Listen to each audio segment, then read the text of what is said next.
It is my pleasure now to welcome Alex Cole for our, what day is it? Monday guest lesson on technical analysis. Spencer, Israel, would you be so kind as to bring Alex onto the show? Hey, man. Good morning, sir. How are you? I'm doing wonderful. I just really quick, shout out to the Gibson SG behind you, the double cutout. What is that? What's that yellow one? This one? Is that a Jackson or an Ibanez? No, so this actually, this was the first guitar I ever bought, Neil, actually, when I was about 16. And it's a British guitar maker called Patrick Eggle, who I think went bankrupt and came back a few times. But he used to make some custom ones for some of the old British stars in like the 80s and 90s. Yeah. Your amp is also British. That's an orange. Yeah. There's an orange Micro Terror, if I'm not mistaken. Micro Terror. Yeah. Yeah. Hold on one second. I wish I was sort of good enough to deserve all the guitars. I just love collecting them, and I play them as much as possible. But a lot of folks collect guitars. I mean, they can be assets. Let me do something really quick. I want to bro out with you. I see yours in the background there. What do you got over there? That's my that's an RG model Ibanez. Nice. Yeah, I like to chug. So hold on one sec.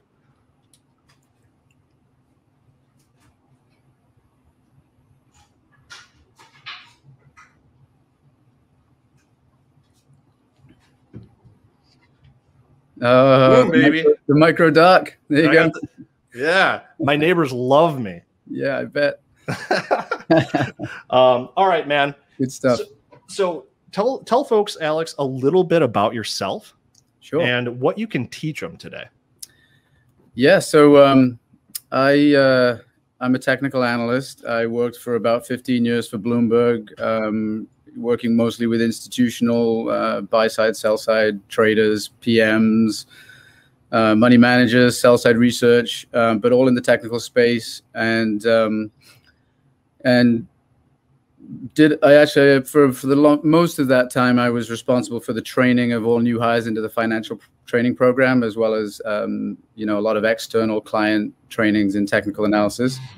And I love it. I love the charts. I was enjoying listening to you there. And I towards the end of my time at Bloomberg, I ended up in a more of a niche fascination, I suppose, of trying to create custom charts for clients and trying to find out what they really, really look at in terms of technicals and build tools with Bloomberg's custom study writing to sort of highlight things like that on the chart. And since I've left Bloomberg, I've become this was a few years ago now. I'm now the subject matter expert for Wiley for the prep course for the CMT, which I'm sure your listeners know. The CMT is the Chartered Market Technician, sort of the equivalent to the CFA program for technicians. And now I consult, and I've got my own charting process called the GoNoGo charts.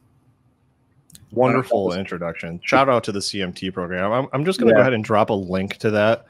In chat. It's a great program. It's really thorough. It really gives you a thorough education in technical analysis.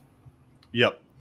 All right. So what I would love to do, Alex, is have you share your screen, pull up a chart, and just take us through some of your picks. And I would also love it, Alex, if you're open to it, if chat could drop some tickers that they're interested in right now, and we can pull them up and just see what you think about them. Yeah, absolutely. I mean, anything you want to do. I was following along with your crypto and with some of your other charts. I can pull some of those up and talk through them in terms of the GoNoGo charts if you want to start there, and then while we wait for some tickers to come in, we could do something like that. Yeah, sure. Yes. So let's start with cryptocurrency. Yes. So let me get my crypto. This is Ethereum that you were just looking at, and I guess let me give a 2-minute overview of just what you're looking at here. I'm a big fan of two sides of technical analysis, and one is using really, really good, well thought out, complicated in some ways tools like studies, indicators. You were throwing up Bollinger Bands, you were talking about volume, you're talking about Fibonacci's. And so I spent a long time getting more and more complex with my process. But then on the other extreme, I'm a really, really big believer in keeping it simple and using price analysis and looking for support and resistance and patterns, like you brought up some of those as well. And so my sort of problem over the years was, how do you have a really complicated or sort of not complicated, but a really well thought out, detailed technical process, but keep the chart simple. So that's what you're looking at here, really, is sort of my life's work of trying to blend the inputs or the tools of the concepts of technical analysis that I think are really valuable in terms of trend identification and momentum, into a different kind of data visual so that you can still see price and price action. So that's what you're looking at here. So this is Ethereum. The blue shades for me are bullish, so we call those the Go trend. So you've got the bright blue and the lighter blue showing some consolidation and some correction. And then the lower panel is our sister oscillator. So we've got about maybe 12 to 14 concepts in this chart. But it allows us to then, I know the technical picture from all of my indicators and concepts that are in here, but it allows me to do things like you were doing, which is find important levels. Like on Ethereum here, you can call this, when I teach, I like to say that patterns, you can call them whatever you want. Really, they're just the market, underlying market action dictates what you can draw, and it's really a representation of supply and demand. But if you're looking at this as an ascending triangle, you can still draw that on the chart, because you don't have too much in the way of multiple moving averages, Bollinger Bands. Maybe people put on Donchian channels or Keltner bands, and in the end your price gets so small and hard to see that it becomes difficult to do this kind of basic technical analysis, which I think is really important. So yeah, I'm pretty much in agreement with you on Ethereum. If you extend this out, today's sell-off came right back down to support. So the concept of polarity, what was resistance becomes support, and that's the same with Bitcoin. So if that's an old level I've got on there, but you were talking about this being a triangle, you can totally see that, and a break, and again you've got these prior high Bitcoin coming right back down close towards it. And like you said, the bounce is really positive, to see it coming back towards the top of the bar fairly quickly. That's pretty bullish, I would think. And then just let me go back to Ethereum, because I think there was nice. The other point that I would mention about these charts is just that you were looking for where could we find support, and what would be maybe a re-entry or some sort of signal to get back in if you're still bullish. And to that, I turn a lot to the oscillator. The oscillator is a blend of momentum inputs. And the way that this works, which is hopefully powerful compared to some other things, is that when the oscillator inputs, if you think about a momentum oscillator, you're thinking about RSI, or you're thinking about MACD, even Bollinger, the way it swings between the standard deviations. When those are neutral, right, which is quite normal in a trend, you've got a nice little run and then a pullback will send those oscillators neutral. The GoNoGo oscillator will crash to the 0 line, and you can use that as an objective level of support in an uptrend and resistance in a downtrend. So as this was consolidating in this triangle sideways, looking to the oscillator and seeing that the support was being found at 0 there was really encouraging. And that's what these green icons are, that I label them as trend continuation or low risk entries when in a trend. So right now, I'd be looking to see what happens as the oscillator gets close to 0 again. If it consolidates for a couple of days in these sort of levels, we'll probably see the oscillator hit the 0 line, and any kind of bounce back up from there would signal a trend continuation icon on these charts.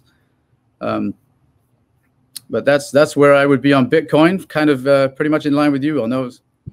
So just so folks might just be tuning in, if you didn't catch it, what Alex has done with his tool here, GoNoGo, is blend in, I'm sure on a weighted basis, all of what he has found over the years to be the most efficacious technical indicators into a very simple single indicator on the price chart and on an oscillator. So cool, pretty cool stuff. All right, so we've got some tickers coming in. Can we look at KALA? Kenny did a little. He did here. I'll show these. He did those little cute little things on either side of it. So I want to make sure we look at that. Yep. So KL, this is Kala Pharmaceuticals, looking good, and actually cut today, getting a re-entry.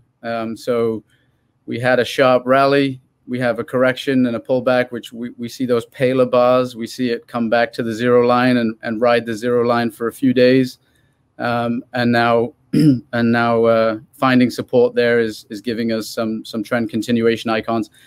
Obviously, we've got the overhead supply at around $10, so it would be nice to see price consolidate and break above those prior highs. And also, the one piece that is also in the oscillator is volume. So when the volume is on average heavier than it has been in a defined period, then the oscillator will be darker blue, and when it's lighter blue, then volume is a little weaker. So we'd like to see volume pick up as well. But this is also, like I said at the beginning, I love traditional technical analysis. One of my favorite books when I first started studying technicals was the Edwards and McGee book, Neal, which I don't know if you've seen, but it's from like the 40s, and it's really, powerful information about how markets drive supply and demand, and how that can be seen on the chart in the form of pattern analysis.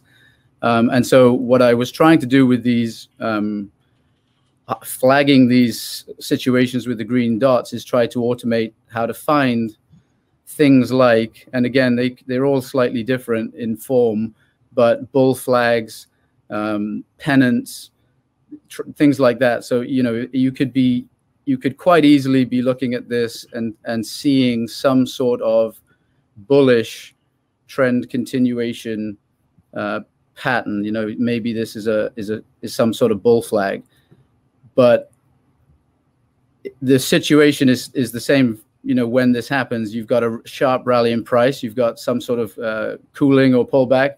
But the pullback shouldn't be enough to drive the oscillator into negative territory, because that would be saying that some of these indicators are oversold, which is, a bit of a concern if you're thinking you're in a good trend. It's a bit of a, you want to see heavy buying and then a pullback, and then heavy buying and then a pullback. That's what happens in trends, but you don't necessarily want to see oversold conditions. That's a bit more volatile. Like if you look further back on the chart, we tried to go into a go trend here, but the oscillator couldn't confirm, and it couldn't find the support at zero, and it broke below.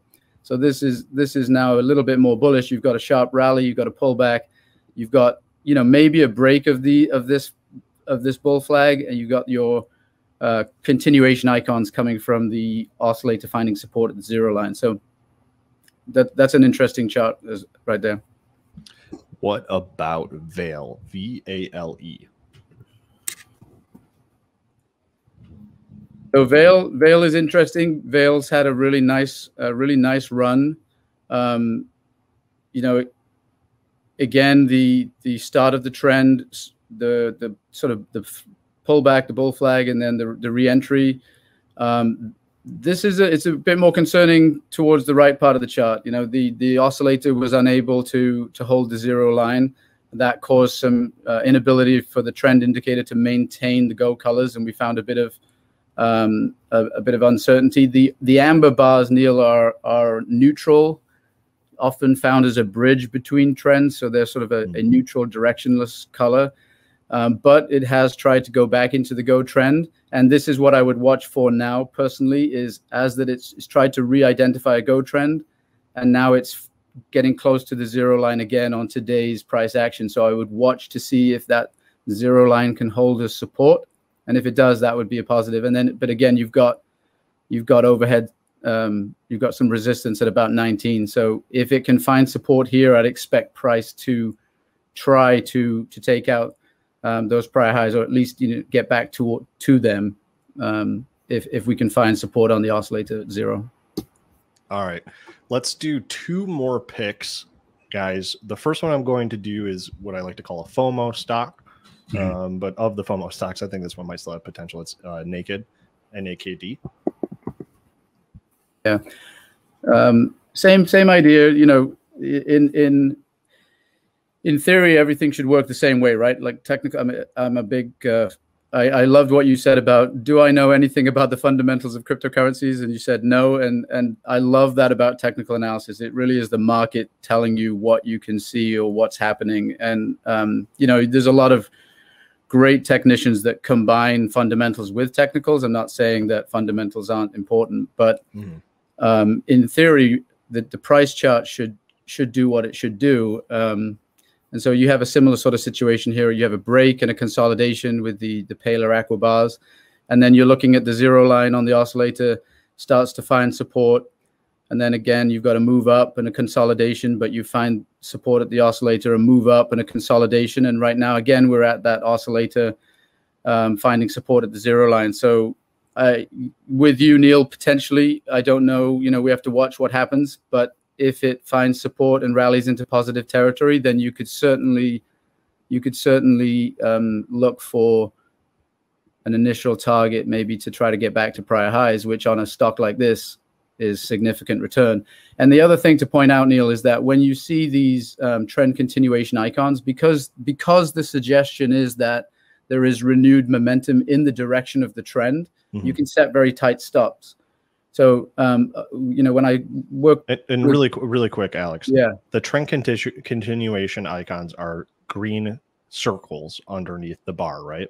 Green circles underneath the price bar in an uptrend. There'd be red dots above the bar in a downtrend.